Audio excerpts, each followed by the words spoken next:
नमस्कार. आपल्या सगळ्यांचे सोशल महाराष्ट्र न्यूज चॅनलमध्ये हार्दिक स्वागत. चला वळूया तर एका नवीन बातमीकडे. आजची बातमी.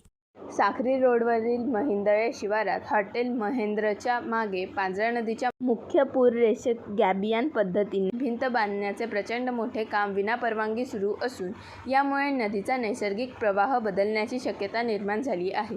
हे काम हरित लवाद, उच्च न्यायालय आणि सर्वोच्च न्यायालयाच्या आदेशांचे उल्लंघन करणारे असल्याने ते तातडीने थांबावे अशी मागणी शिवसेना उभाटा पक्षातर्फे करण्यात आली आहे. धुळे शहर अप्पर तहसीलदार कार्यालयाने किंवा त्यांच्या मार्फत त्यांचा आशीर्वाद असल्याशिवाय या ठिकाणी गौण खनिज माफिया, वाळू माफिया, रेती माफिया यांनी जो उच्छाद मांडला आहे आणि यांनी जो पर्यावरणाला हानी पोहोचवण्याचा अश्लाघ्य कृत्य केलं आहे त्याच्या विरोधामध्ये शिवसेनेची मोहीम सुरूच आहे. याच्या आधी आम्ही गुलमोहर हे रेस्ट हाऊस, सरकारी रेस्ट हाऊस, त्या रेस्ट हाऊसमध्ये विनापरवानगी मुरूम टाकण्यात आला. तहसीलदार मॅडम यांना माझं आव्हान आहे की त्यांनी आम्हाला खुलासा केलेला आहे, पत्राच्या माध्यमातून माध्यमांकडून आम्हाला कळालं, वाचलं आम्ही. त्याच्यामध्ये त्या म्हणतात की गौण खनिज रॉयल्टी पावती जी आहे ती बिलासोबत जोडण्यात येईल. हे मॅडम आम्हाला मूर्ख समजतात की काय, असा प्रश्न आम्हाला पडतो. गौण खनिज रॉयल्टीची पावती 6 महिने अगोदर किंवा परवानगी घेतल्यानंतर ती पाडावी लागते. ती पावती त्यांनी का दाखवली नाही, हा एक मुद्दा आहे. आणि तो जो ठेकेदार आहे त्यानेच सिद्ध करून टाकले की त्यांनी पावती फाडलेली नाही. त्यांनी आमच्याकडे एक पावती आणून दिली आणि त्या पावतीवर दुसराच कुठला तरी, तो आम्हाला वेळ समजत होता, दुसरा कुठला तरी ॲड्रेस, ती पावती होती 60,000ची आणि या ठिकाणी गौण खनिज रॉयल्टी आहे 3.25 लाखाची. आणि म्हणून या मॅडमवर विश्वास ठेवता येत नाही. या मॅडमच्या माध्यमातून शहरामध्ये आजूबाजूच्या गौण संपत्तीचं किती नुकसान होत आहे याचा अजून एक धडधडीत पुरावा आम्ही या ठिकाणी तुम्हाला दाखवत आहोत.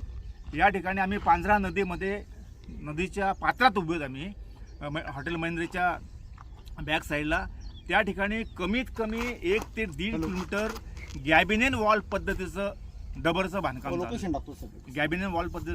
चालू आहे. त्या वॉलची उंची ही कमीत कमी 5 मीटर आहे, रुंदी 2 मीटर आहे आणि लांबी ही 1 ते 1.5 किलोमीटर आहे. म्हणजे या ठिकाणी आता आम्हाला जो दृश्य स्वरूपामध्ये 3000 ब्रास हे डबर या ठिकाणी ओतण्यात आलं आहे, टाकण्यात आलेलं आहे. आम्ही तर डबर या ठिकाणी टाकलं आहे म्हणून आलो होतो, परंतु या ठिकाणी तर भलतंच मोठं घबाड आम्हाला सापडतं आहे. आणि म्हणून माझी नम्र विनंती या जिल्ह्याच्या जिल्हाधिकारी माननीय विस्पुते मॅडम यांना आहे की आपण याच्यामध्ये आता लक्ष घाला. हे काम तर डायरेक्ट नदी पात्रात होतं आहे.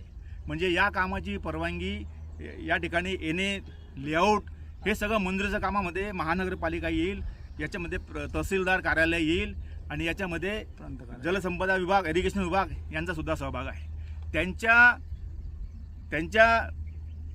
त्यांच्या मुकसंमतीशिवाय हे काम होऊ शकत नाही. कारण की गेल्या 6 महिन्यापासून जर हे काम सुरू आहे तर हे कोणाला दिसलं काय नाही. तुमचे कार्यालय काय करतायत, अधिकारी फुकटचा पगार घेतात का, हा प्रश्न धुळेकरांना पडला आहे. आम्ही यांच्या माध्यमातून जर या ठिकाणी आम्ही आता प्रांताधिकाऱ्यांशी बोललो, प्रांताधिकाऱ्यांना आम्हाला सांगितलं की आम्ही आजच्या ज्या ठिकाणी टीम पाठवतो, पंचनामा करतो वगैरे वगैरे त्यांनी सांगितलं. आम्ही त्यांना सांगितलं की तुमचे लोक येतील तेव्हा आम्हाला इथं बोलवा, आमच्यासमोर पंचनामा करा, अशी आम्ही यांना विनंती केलेली आहे. त्यांनी आम्हाला आश्वासन दिलेलं आहे.